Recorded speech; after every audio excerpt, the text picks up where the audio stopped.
Today, a beautiful poem. It's like a gem. I love poems so much. It's like I'm collecting jewels. Beautiful poems, Dhamma poems. Poems are very, very meaningful. They have very deep meaning. And the more you read a poem, and the more you think, and the more you live it, this is a very important part, to live a poem. Get that idea in your mind very deeply, to live a poem. And the more you live it, the deeper the meaning becomes. And in some ways, I think my life is a poem. Sometimes I really feel it. My life is a poem. Why? Because in a poem, everything fits together. Everything is needed. Every word in a poem, you cannot leave one word out and make it complete. Because every word has its place and meaning and connection. It is so compact that you cannot add anything more, you cannot take out anything more. It's like the teaching of the Dhamma, the Buddha. It's so complete that you cannot add any more and you cannot leave anything out. It's just right. Everything fits together. So sometimes I felt like my life, whole life is a poem. Before I understood and felt this way, I thought so many things happened in my life were so meaningless and useless. And I was very frustrated.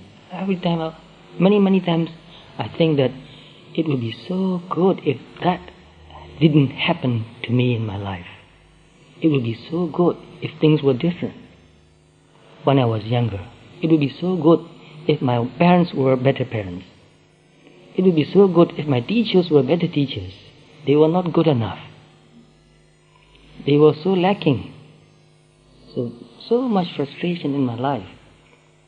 But later, slowly and slowly, as I practiced mindfulness and become more and more mindful and see how one thing leads to another, I found out that if that didn't happen in my life, I wouldn't be here today. One thing leading to another, one thing leading to another. Every painful experience, difficult experience, every disappointment even, or every happiness, satisfaction also, fit into each other. One thing leading to another. Just like a poem. If I leave out one thing, I won't be here today. So seeing your whole life as a poem is also very deep and meaningful. Only if you can see the meaning, then it will fit together. Everything in this world has a hidden meaning. We only see superficially. We don't see the deeper meaning of it. That's why we feel very disappointed, very frustrated, very unhappy. So, I read this poem a long time ago in a book, and I found that book in this library again, so I copied this poem again from this book just yesterday. And that book is called Insight Meditation by Joseph Goldstein. I met him in Barre, Massachusetts when I went there to live for about 2 months. And there's no title for this poem. And in that book even, no mention of the author. But it's a Japanese origin. So, the ideas are very deep and profound and very, very meaningful. And another important thing is that the meaning is not just in the words. So I've read many books, as you know, I've been talking about my readings. I read a book or I read a poem and I put it away, and 10 years later I take the book out again and read the poem again. I find that the meaning of the poem has changed. How so?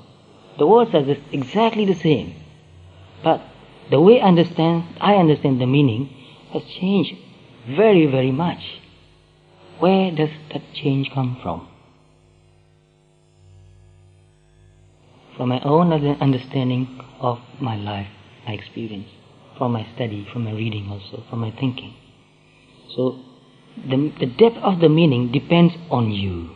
How deeply you understand the poem depends on you. So a poem should be read again and again, again and again. So the teaching of the Buddha also is like a poem. Especially the gathas, Pali verses. They are poems. And you know what the meaning Gatha means? Gatha has very similar meaning to Gita. Gita means song. It's a song.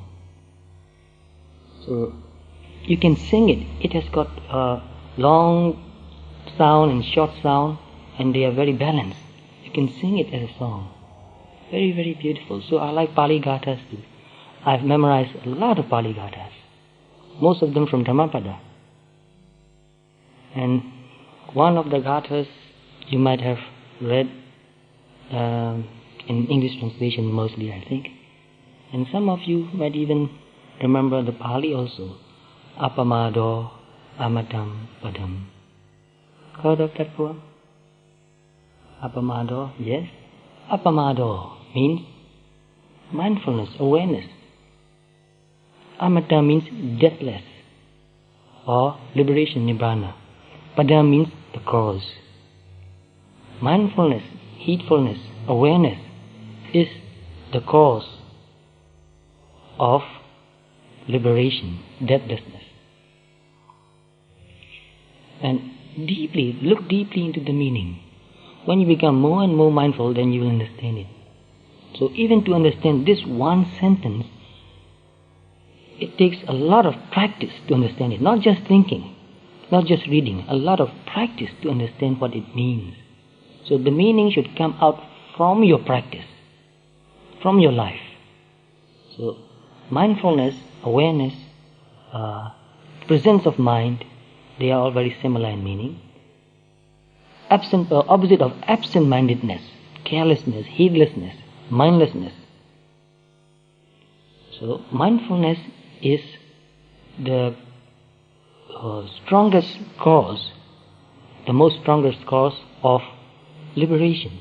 There are many other factors necessary too, but this is the main factor. So without practicing mindfulness, there can be no liberation. If you become absent-minded, there's no hope for liberation. No hope of wisdom, no hope of seeing things clearly.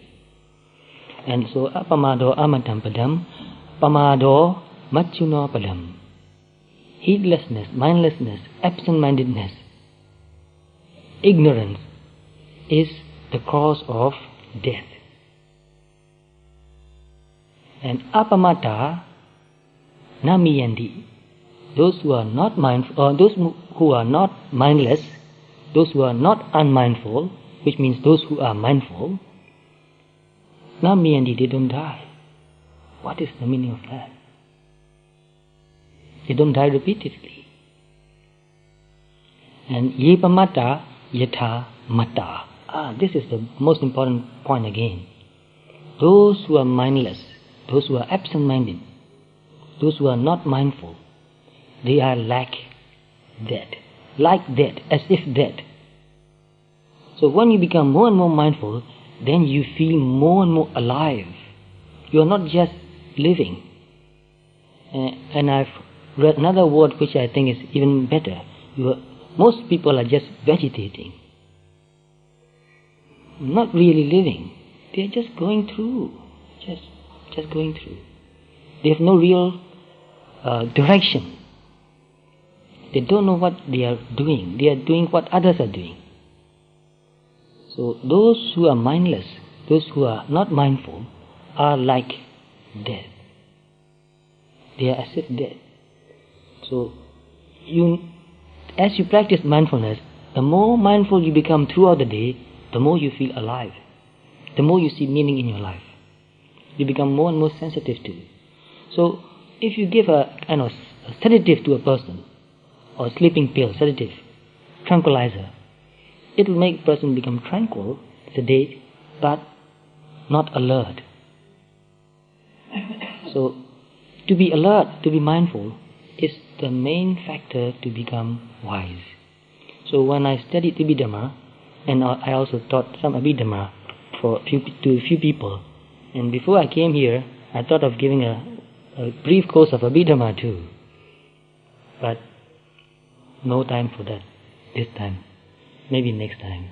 So very deep and meaningful. You cannot understand everything, but there are a few things very deep and meaningful in Abhidhamma which almost everybody can understand and apply. And this application is most important. So in Abhidhamma, when I taught Abhidhamma, I made a very big chart. It's about 6 feet long and about 3 feet wide, a big chart. And I put all the 121 mental states and 52 mental factors on top of that, on top 52, and then from the top to the bottom 121 mental states. And for each mental state in the graph, I put a circle, which mental factors come with which type of consciousness, mental state. So by doing that, you can really see it. This consciousness, this mental state has these mental factors. And you can see the difference too. In some mental states, some mental factors are absent. And some mental factors are present. What makes them different from each other? It's very, very interesting and profound. I believe you can get really absorbed in it. And one very important point is that when you look at the mindfulness factor, sati, you find that when sati, mindfulness, is absent, wisdom is absent too. There is no such thing as a wise person who is not mindful. Or there is no such thing as a mental state without mindfulness but with wisdom. That is impossible. So this is a very deep point to understand. So to be wise means you need to be mindful. Presence of mind. That's why this kata, apamado amatam padam, is very deep and meaningful. So we are acquiring a lot of knowledge only, but not really wisdom. I know a lot of people who are uneducated but very wise. So to be wise and to be educated, which means to have university degrees, is not the same. So anyway, that's just an introduction. Now I'm really going to read the poem. And whatever meaning that I can think of to comment on this will not be complete. I don't know what the author meant, but as I read the poem and think about it, more and more ideas and meanings appear in my mind. But right now, I don't think I can recall all those ideas and put together here and now. So I will just give you some of my interpretation, my commentary on the poem. So poems are very concise. They have few words, and poems use metaphors. That's the beauty of the poem. It's a metaphor. And metaphors have many layers of meaning again. So the more you read it, the more ideas come into your mind. So the first line is, I have no parents. How can that be possible? What is he trying to say? I have no parents. All of us have parents, mother and father, although we know it or not, even if some people, they just give away their children, and the children don't know who their real parents are, but still, he knows that I have parents, even though I don't know. So without parents, we will not be born. But what is this poet trying to say? I have no parents. And he said, I make the heavens and earth my parents. Heavens and earth, what does that mean? So this is a metaphor. Heavens and earth means nature. In Chinese literature and also in Japanese literature, heavens and earth means nature. So nature is my parent. So we have parents in this life.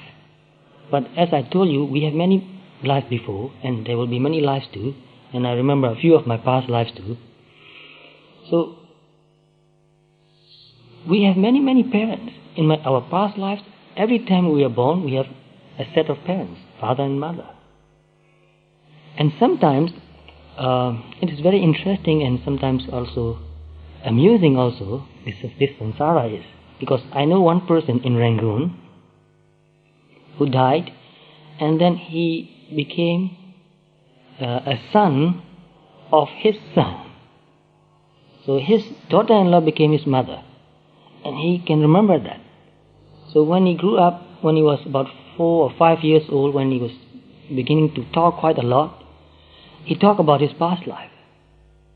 And when you ask him his name, he'll use the same name again. So that sort of person, another person I know who is in Mandalay, whose name is U Seng Wen. His father's name is U Wen. His father's name was, because if you ask him who was your grandfather, then what would the answer be? My grandfather was myself. I was my grandfather. So very funny, very amusing also. So this young boy, when he grew up, when the older people, his parents, his mother, taught him to call his father father or daddy, he said no. He refused to call his father daddy. And do you know how he called him, his father? No, not even that. In Burmese, he called his father Hekong. Hekong means, how do you translate that into English? It's a very disrespectful way of calling a person Hekong. It's very hard to translate into English. No equivalent in English. Hekong just means, yes, addressing somebody very low. So sometimes lovingly parents call their son Hekong. Very disrespectful, but very lovingly calling like that. Hekong means, hey creature, something like that. Hey animal, something like that. So anyway, older people said, don't do that. It's very disrespectful. It's akusala. You shouldn't call your father Hekong. He said, no. That's the way I call him. And then he said, I'm not going to do anything for you anymore. I've done enough for you. Very interesting, very amusing, and also very deep and meaningful. This is the way samsara is. One life you become a father, another life you become a son. So, don't treat your sons badly. Don't treat your daughter-in-laws badly. Maybe you'll get reborn into their womb, and then they'll treat you badly again, and you will suffer. So this is something to think about, to keep in mind. And when we understand this very deeply, our relationship with people become very deep and meaningful. So I think about reincarnation, this should be enough. So anyway, we have many fathers, many sets of parents, in many lives. So who is our real father? Who is our real mother? Each take in turn, only temporary father and mother. So in Burmese there is a saying, talking about something as parents. Can any Burmese here remember that? Something is your mother and your father. In Burmese, it's a very beautiful saying. Kandal hin ami, kandal hin apa. That is in Burmese. Your karma is your mother, and your karma is your father. Actually, who really brings you into this life is your karma. Your parents support you. In some way, the connection of karma also is there. The relatedness of karma is also there. But your real parent is your karma. And karma is nature also, again. It's not a being, it's not a thing. It's an energy, a kind of energy, mental energy, but it's nature also.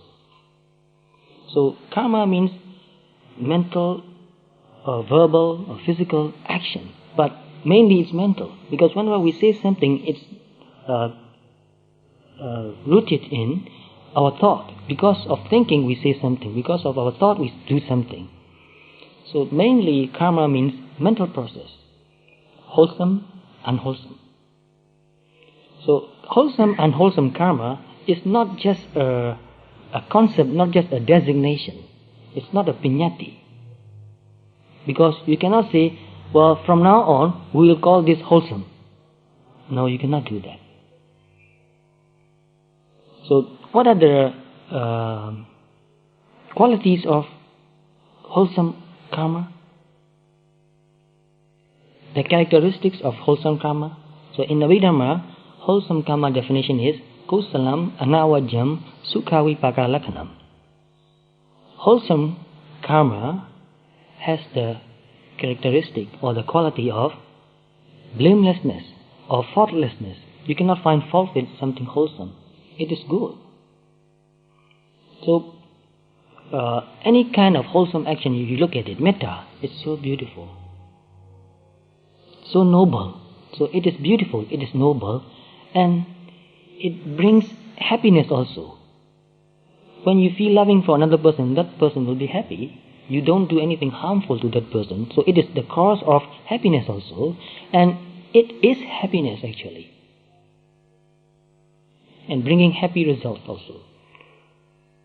So one person, not just one, a few persons asked me in Burma, they say, you talk about mindfulness as a wholesome state of mind. How do you mean that? Because most people don't know that. I said, Tiniba. Tiniba means be aware. And that is a very powerful kusala, wholesome state of mind. Because they understand dana as wholesome. Most people, when they talk of kusala, they immediately think of dana, giving something to another person. That is wholesome. But most people don't think of awareness as a wholesome mental state or kusala. So I explained that person, when you are very, very mindful, completely mindful, look deep into your mind again. Look at that mental state. It is calm and peaceful, clear, happy. And with that peaceful, clear, happy, noble, beautiful mental state, you cannot do anything harmful. To do something harmful, you have to develop very ugly mental state. With a beautiful, calm and peaceful mental state, you cannot do anything harmful. To do something harmful, unwholesome, you need to develop ugly, destructive mental state, painful mental state. So before you harm another person, you already harm yourself, because there is that mental state. For example, I told you once, a dog came to sleep on my veranda, on my doormat. So I didn't like dog sleeping on my doormat. I tried to pour water on the dog to make the dog wet and run away, because he likes to be in a dry, nice place. Because when I did that, I washed my mind and found out that this is a very cruel mind.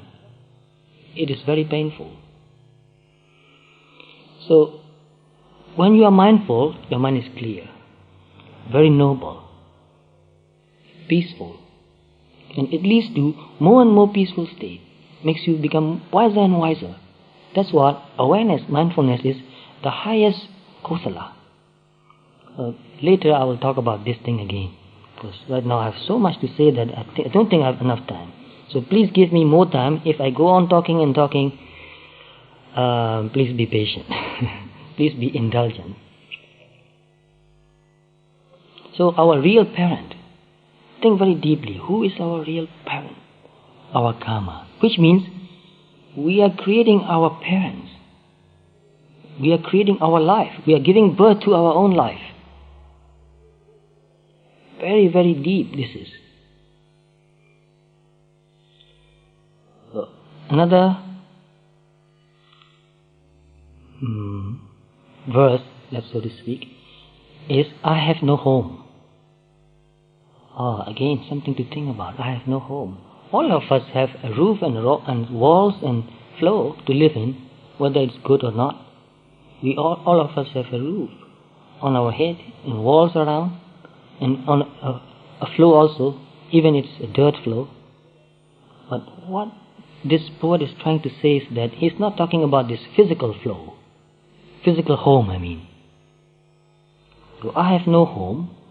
I make awareness my home. Another very, very deep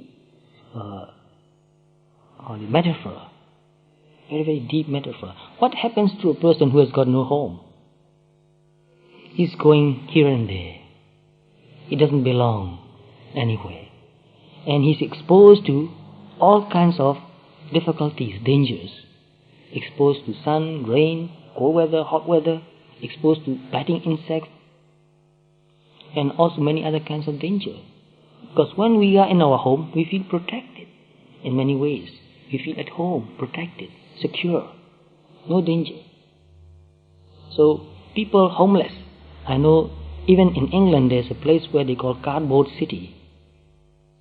Surprising for me to hear that. I know something about Bombay, where a lot of people are living on the street, sleeping on the street, sidewalk. But even in England, I've heard that there are people sleeping inside a cardboard box. And try to understand how they will feel homeless, how insecure, how dangerous. So it is the same way with the mind. When the mind is not mindful, it is going here and there, it has got no home. It is exposed to all sorts of danger, no protection, no dignity. So when the mind becomes mindful, it is at home.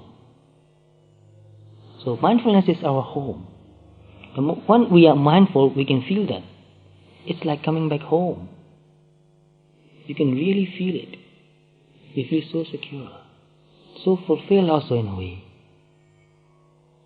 So when the mind is not mindful, it's like a vagabond, going here and there, aimless, wandering. So this is also very deep and meaningful.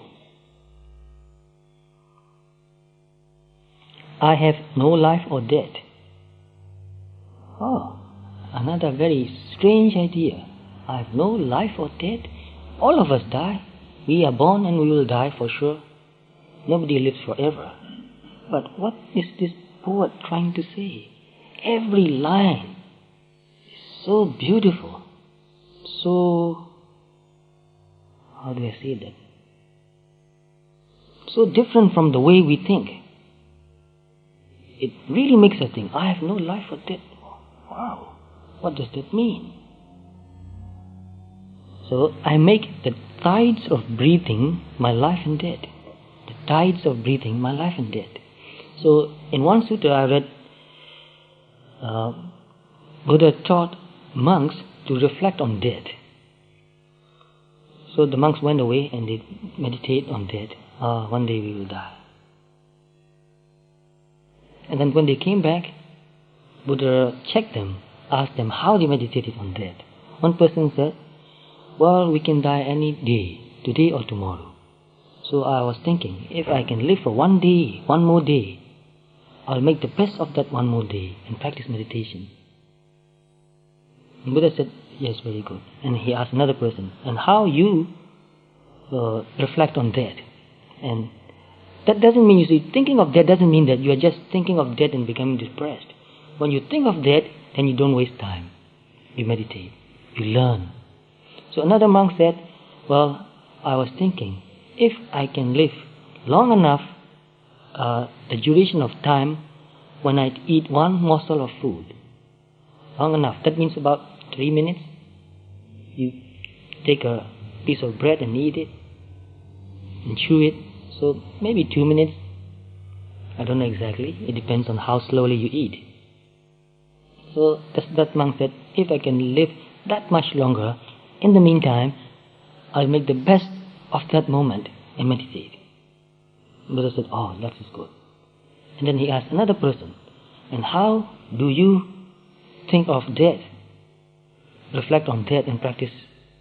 And that monk said, I was thinking, you can die before you finish your in-breath. You can die before you finish your out-breath. In one breath you can die. And if I can live for one breath, I'll be fortunate enough, and I'll make the best use of that moment and be mindful and meditate. Buddha says, sadhu, sadhu, sadhu. That's the best way to think of death. So we're born and dying. So birth and death every moment. And when you really meditate, you can see that each moment is a life.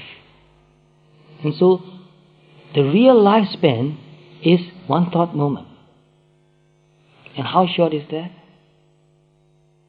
Buddha said it's about 1 by 10 billion. Maybe. More than that.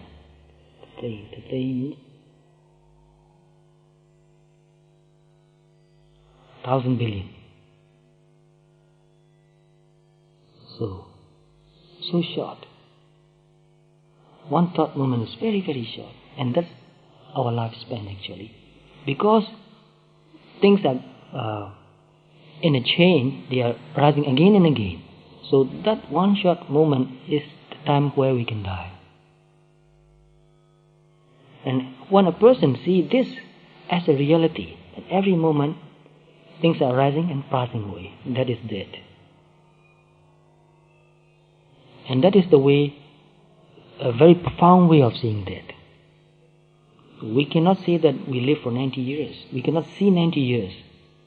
All we live is each moment, each moment, each moment, each moment.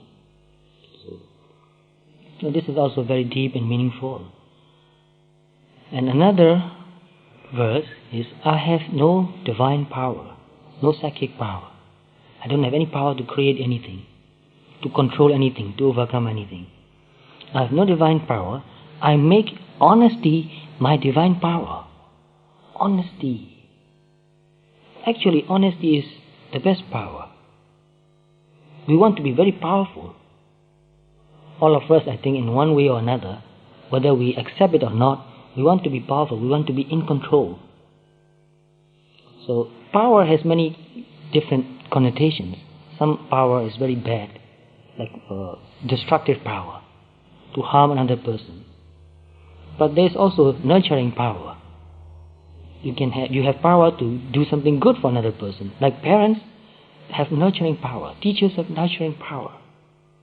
The more you can help another person to learn, the more powerful you are. Not imposing your idea on another person, not forcing another person to learn, but to help another person who wants to learn. So the more you can help, the more powerful you are. So if you want to be powerful, develop more qualities so that you become more helpful. That's a good way to be powerful. So this poet said, I make honesty my divine power. Especially in practicing our spiritual practice, meditation, this is very important. That is why whenever we chant this, you find that, where is that? Upright, straightforward. That means honesty actually. Uzu suhuju, which means honest, very, very honest. So not only cheating another person, don't cheat yourself even. Be very honest. So sometimes when people get upset and you tell them, well, why are you so upset? They say, no, I'm not upset. I'm just trying to teach him something. I'm just trying to correct that person's mistake. But look at him, he's very angry. His face is tense and his voice also is very hard and tense. And he said, I'm not angry. And even parents do that. They hit their children very hard. I'm just teaching him. He's not learning. I'm teaching him. But I'm not angry. So, and another honesty is, when we meditate, sometimes we cheat ourselves. Sometimes we pretend like we know something. We become boastful also sometimes. And even when the teachers ask the student, how is your meditation? Some students, they try to please the teacher also. Also, they want to have some good impression. So they imagine something and just try to say nice things to the teacher. Oh, in my meditation for a whole hour, no thought at all. Just very nice and peaceful and quiet. I was just in bliss. Well, if it were really true, it would be really wonderful. But very hard for a beginner to do that. For 1 hour, no thought is impossible. Even for 1 minute is impossible. So to be very honest is very important. Sometimes students compete with each other. When the teacher say nice thing to another person, oh, you are doing very well, I'm very pleased with you. Another student said, well, what can I say to get that sort of praise? So try to imagine things and say things like that. So that is dishonesty too. If a person is dishonest, he cannot develop any spiritual quality. No hope. That's why Buddha mentioned twice, uju, suhuju. To be very, very honest. So honesty has great energy and power too. So people say that, oh, one cannot be so honest in these days. Everybody is so dishonest. If you are really honest, then people think you are stupid. So just to appear not being stupid, we try to be very clever. So to be too clever is not good. Oh, here's another thing I almost forgot. Another very beautiful 4 lines. Without honesty, there is no real growth. There can be no spiritual growth, Without honesty, there can be no spiritual growth. So our spiritual practice is based on honesty. Foundation, honesty is our foundation also. Keeping 5 precepts, matter, honesty, very, very important. Without honesty, there is no real freedom. Yes, dishonesty. Try to say something dishonest and make yourself consistent also. What happens? You have to say more dishonest things. You have to lie and lie and lie more and more. You are trapped in your own lie. That's why in one book I read, that person said, I'm living a lie. And it really struck me very hard. My goodness, I am also living a lie. Playing a role. So many times I look at myself and felt very unhappy about myself. I thought, I'm a hypocrite. I tell myself, and it was very painful. And it was also true. I am a hypocrite. I'm just playing a role. Just trying to put up a very good image, good mask on my face. I'm not real. I'm dishonest. I'm not cheating anybody, but I'm putting up a face. Putting up an image. And just playing a role. Just like an actor. I'm an actor. I'm not real. I'm a hypocrite. Oh, it was so painful. But anyway, that's the way we grew up. First, we learn that we are not perfect. And then we try. Slowly and slowly. So it takes a long time to do that. So be very honest and be very patient too. And also be very forgiving and loving too. We forgive ourselves for not being perfect. It's very important. So because it is so painful for us to accept what we really are, we try to cheat ourselves. Oh no, I'm not that bad. I'm just beautiful. Just very loving and forgiving person. Just very honest. Just plain honest. So look very deeply and see. Only when we see our mistakes, then we can correct and overcome and become a better person. Although it is painful, it is like growing a tooth. It's painful. Growing up is very painful. So, without honesty, there is no real freedom. Without honesty, nothing is real. Because without honesty, everything is just a show, not real. Everybody is just a show, just acting. No, nobody is real. So we cannot really trust another person because that person is not real. We feel that I'm not real and he's not real. So there's no trust anymore. So without honesty, nothing is real. And another line is, the last line is even more profound. Without honesty, nothing is. Nothing anymore without honesty. So to live our life really, we must be more and more honest. Try our best to be more and more honest. So to be 100% honest is very difficult. We don't even know, sometimes we cheat ourselves. Unconsciously we do that. Unconsciously our parents even teach us not to be honest actually. They always verbally say, don't tell lies, be honest, but indirectly, non-verbally, they are teaching us to lie, to be dishonest. For example, somebody call on the phone and the children go and pick up the phone and he say, Mom, it's for you. Hey, tell that I'm not at home. What are we teaching? And sometimes we are angry, but we try to be very nice. I don't mean that we should blow up, but try to be more real. It's very difficult, but when we become very real, then we feel like we are growing up. So another verse, I have no friends.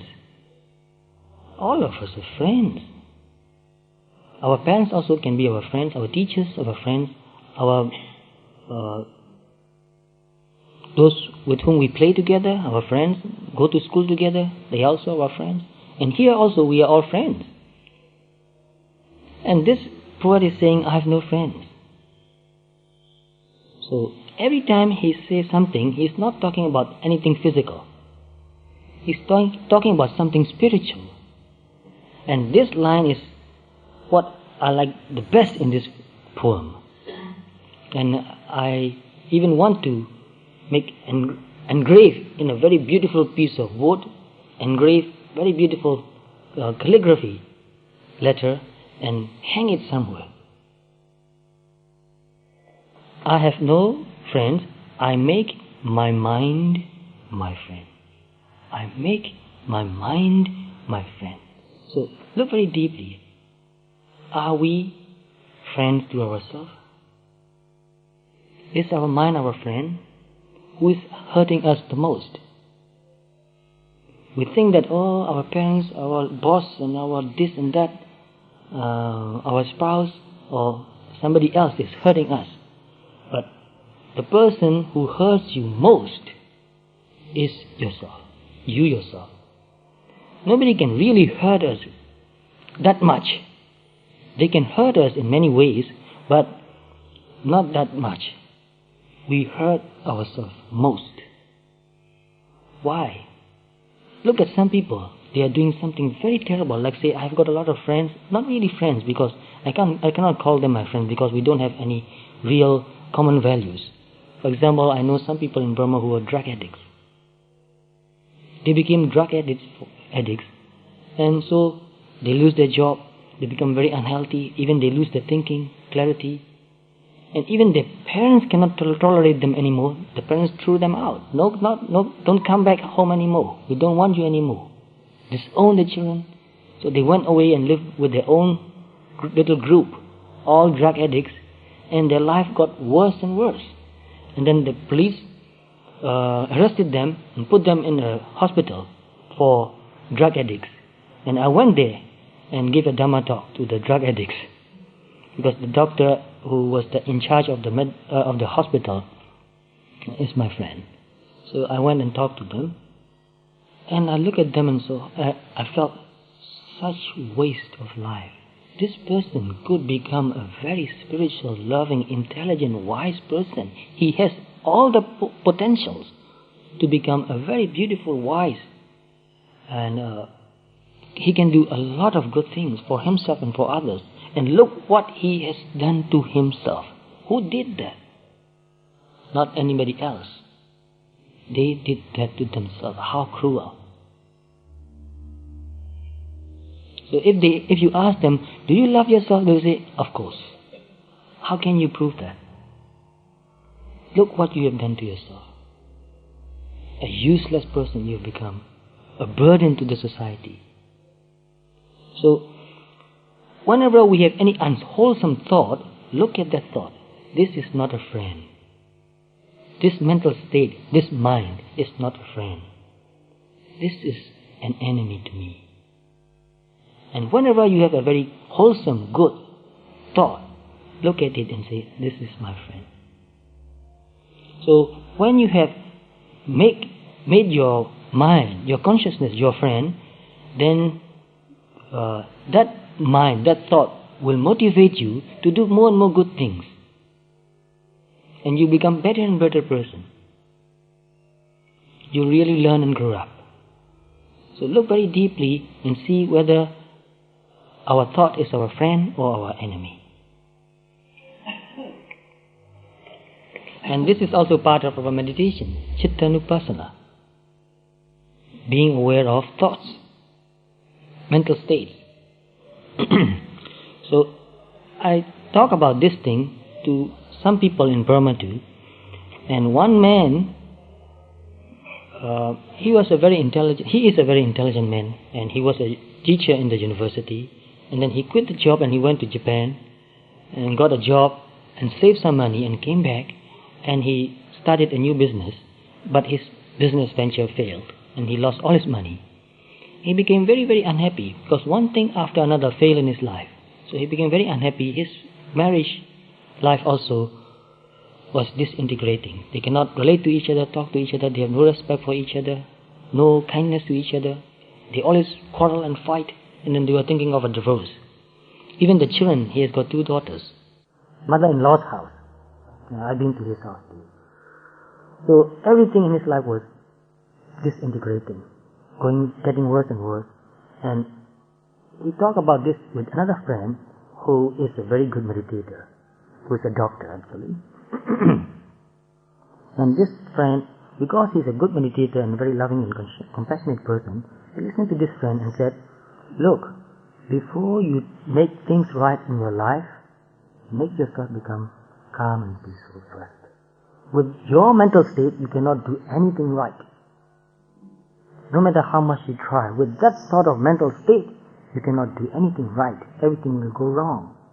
So first, put your mind right again. And so this person teach his friend meditation. Actually, this doctor is my student also. And he gave that person one cassette tape, my Dhamma Talk. And in that Dhamma Talk, this line is also mentioned, discussed. Making your mind your friend. And this person, he listened to the whole tape, which lasts for about 90 minutes. But this one point got into his mind, just one line. So I want to tell you, you listen here for 1.5 hours. If you don't remember anything else, it's okay. Just remember one line. That's enough. And really live it. So this man thought, my mind is my friend. I'm going to do that. So he meditates, breathing in and out sometimes when he can, in the morning, in the evening. And during the day, the whole day, he tried to watch his thoughts. Every time a negative thought comes, he just watch it and let go. This is not my friend. So by doing that for 6, maybe more than 6, because I met him 8 months later, again, he came to see me, and then 8 months later I met him again. He was a different person now. He became very calm and peaceful. So, for example, one day, he was offered a job, not a kind of work, and the pay also was mentioned, and this person thought this pay is too little, and he couldn't accept that job, that work, for so little pay. So he went to the person to negotiate, or to tell him that he could not accept it. So when he went into that house, he felt very calm and peaceful, and he went inside the house and sat there. And then before they talk about their work, this person mentioned that your house is so calm and peaceful. You know why? The whole family meditates. You can really feel it. They are very relaxed and calm and gentle. And this householder also said, yes, when you came in and I look at you and I feel that you are very calm also, very peaceful also. So this person said, normally, naturally, I'm not a very calm and peaceful person, but I found a way to make myself calm and peaceful, and I'm practicing that. And when they talk about Dhamma for a while, they found out that both of them listened to my Dhamma talks and applied Dhamma in their life. So I teach Dhamma to practice, to apply in daily life. So they became Dhamma friends. And after that they talk about the work, and that person said, the pay is very small, so I'm sorry I cannot accept that work. Very gently, very kindly, not complaining. just very gently and kindly and with calm and peaceful mind they were talking. And the person who wanted to get that work done said, how much do you want? And he asked for 3 times the original pay. And the person said, okay, yes, I'll pay that amount. Do it. And this person received that work, and he worked wholeheartedly. He put all his energy, all his ability into doing that work, and got the work done so well that he was very happy about that. He said, I even didn't know that I can do it so well, because he never tried that. When we accept work, we just try to do the minimum and get the maximum pay. We never do the maximum, the best we can. We never use all our ability to make it the best we can. But this person, because he's also a meditator, and because he became very friendly, and also his attitude has changed so much that whatever he does, even now, he do it with wholeheartedness. He used all his resources. So that way he did the work so well that he was very, very happy about his own work. And the other person also was very satisfied that although he paid 3 times the amount, he also was very satisfied with the work. And because he became a very peaceful and calm person, when he talked with his family, he can express this acceptance, openness, honesty, softness, gentleness, and also not trying to be bossy. So they negotiate very well, they talk very well, and things got settled very smoothly. And now both of them are meditating, his wife and himself also. So before you put things right in your life, put your mind right first. Because your life is the reflection of your mental states. If you are calm and peaceful, gentle and open, your life will become like that, more and more creative. So this is just in brief I talk about this person, because the way he changed was so dramatic that I couldn't believe it for a long time. I talked with him again and again and trying to find out whether he's just trying to deceive me again. But later I found out that he was not deceiving. And he became so cool and peaceful. Another thing he said was that even when I was walking in the sun, in the middle day, in Burma, Rangoon, so hot, he said, I didn't even feel the sun, the heat of the sun. I feel so cool inside, and my mind is in touch with that coolness, that I feel cool. Really amazing. It can happen. It happened to him, it happened to many people, and it can happen to you too. So let me go on and on talking. Forget about the meal. We eat every day. I have no enemy. Well, even Buddha had enemy, you know that. Who was that? Devadasa? Yes. So even Buddha had somebody who was thinking of harming him, saying things bad about Buddha. And this person here is saying, I have no enemy. So as he said in many previous verses, he is not saying about a being who is enemy. He's saying about another mental state. He's going to say about another mental state, which he will talk as an enemy. Can you guess? What would that be?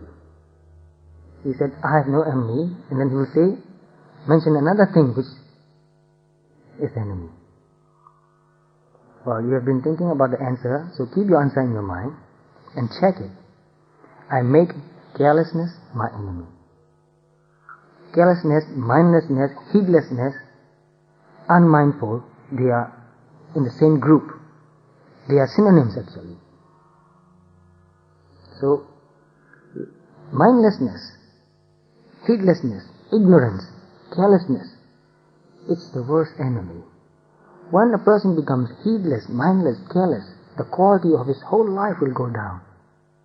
There's no way you can bring up the quality of your life by being careless, heedless, mindless. By being careful, by being mindful, by applying our wisdom, by doing things with clear understanding wholeheartedly, we can uplift the quality of our life, like what the person who did that I mentioned just now. So by being careless, we are destroying our life. We are making our life, the quality of our life, lower and lower. We degrade ourselves. It's degrading. So carelessness is degrading. Mindlessness is degrading. Heedlessness is degrading. So if we want to upgrade our life, we must develop mindfulness, carefulness, heedfulness, awareness. Without it, there's not much we can do. So when you think deeply, the thing that is destroying the quality of your life is this mindlessness, heedlessness, carelessness. So that is real enemy. So don't look for enemy outside. Other enemies, you can protect yourself from being hurt. But enemy inside, it's very difficult. Another verse, I have no armor. Armor means steel plates on the body. In the 15th or 16th centuries, some very brave men, they fight and they have this armor. So he said, I have no armor. I make benevolence my armor. Benevolence means metta, being kind. So kindness, metta, benevolence is our armor. So many people, they come to me and they want something that will protect them. They say, what can I do to protect myself, to make myself safe? In Burmese they say, Andre king on baluamle. To be free from danger, what shall I do? What shall I do? So every time I teach them, practice mindfulness and also metta. The two are the best protection. So when you become mindful and when you feel metta for all the people, you feel protected. So the best protection is benevolence, metta. So what do they use armor for? To protect the body. But that's not the right protection, because you cannot wear your armor 24 hours a day. Impossible. So if you practice mindfulness and metta, that becomes your armor. It will protect you. I have no castle. Castle means a very strong house, very thick walls, with only small and strong door at the bottom and very small windows up there. So a castle you have seen, and I want a castle. Well, anyway, he said, I have no castle. I make immovable mind my castle. So why do they build castles? To protect from enemies coming inside. So you build a very thick wall, and then you stay inside. Then you feel protected. But that's not a real protection, actually. So I made immovable mind my castle. Immovable mind means a very strong samadhi, also very strong sati, mindfulness. So when your mindfulness in samadhi becomes very, very strong, what happens? Unwholesome thoughts cannot come in anymore. You are protected from unwholesome thoughts. Deep samadhi is a protection. So we try to protect our body. We take a lot of trouble to protect our body, but we don't take enough trouble or we don't put enough effort to protect our mind. We let everything coming in from our eyes, from our ears, and also thoughts. So the real protection for our mind is very strong samadhi, very strong sati, mindfulness. So that will become a castle for our mind. I have no sword. So in the old days, warriors, they carry very long sword. These days nobody do that anymore, except for decorations, I think, in some occasions. So when we meet an enemy, we cut down the enemy with a sword. To cut down the enemy, we use sword. So he said, I have no sword. I make absence of self, my soul. So whatever happens in your life, whatever loka dhamma, whatever, how do you translate loka dhamma?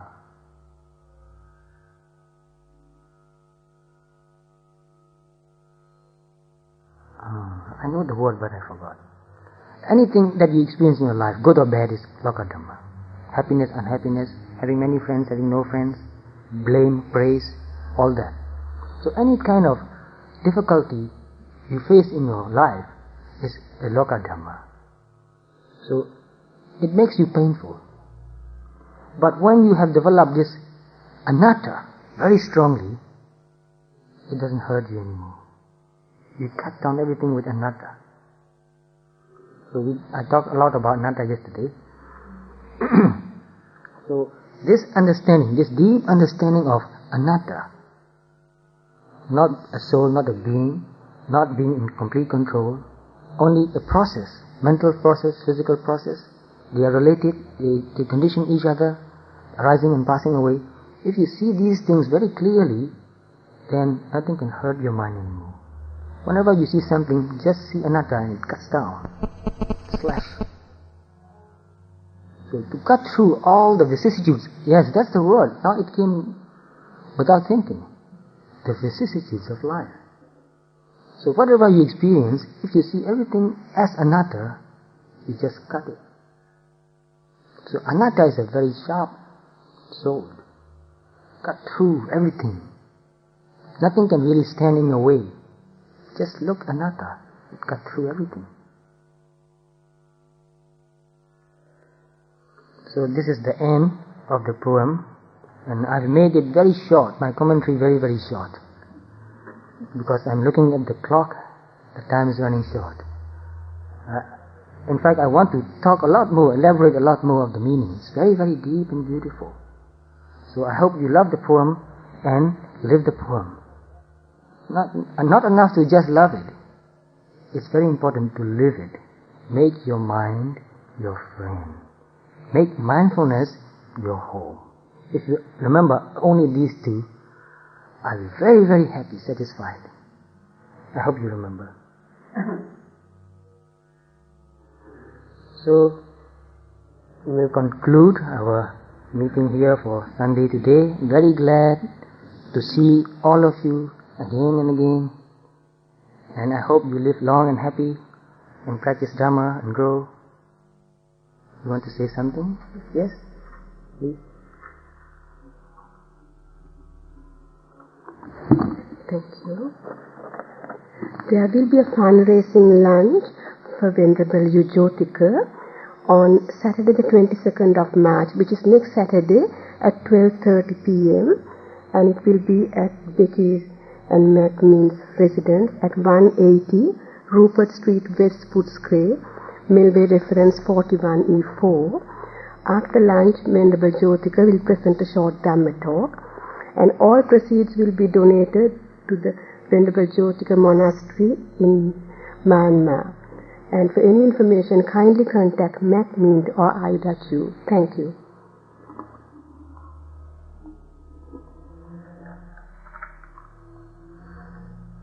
So let's pay respect to the Buddha, to honor the Buddha. It is very good to honor those who are worthy of honor.